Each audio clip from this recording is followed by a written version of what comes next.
Mashhur yozuvchi Chingiz Aytmatov Qirg'izistondagi Talas vodiysidagi Shakar ovulida tug'ilgan.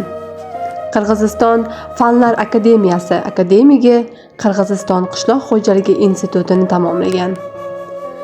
1956-1958 yillari Moskvadagi Yozuvchilar uyushmasi Oliy adabiyot kursi tinglovchisi. Asarlarini qirg'iz va rus tilida yozadi. İlk hikoyalari 1950-yillarda bosilgan. Bay Damtol sohillarida 1955-yil yuzma-yuz asarlari o'tkir sujetli, kuchli, ichki ruhiy ziddiyatlarga boy.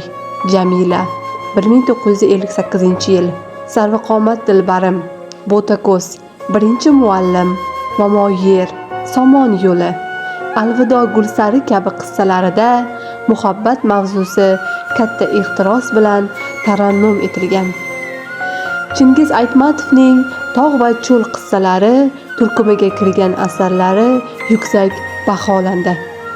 Aytmatovning Oq kema 1970-yildagi qissasida insoniy go'zallik, ezgulik va hayot ziddiyatlari, ekologiya muammolari teran tadqiq etildi. Oq kema kinofilmi ham asar kabi shuhrat qozondi.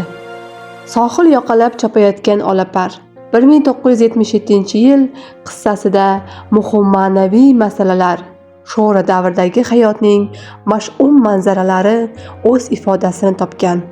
Asrga tatigulik kun, Qiyomat, Kassandra tamg'asi romanlarida umum insoniy tomonlari, ona sayyoramizning taqdiri, kuchi, falsafiy, axloqiy va ijtimoiy muammolar ko'tarilgan.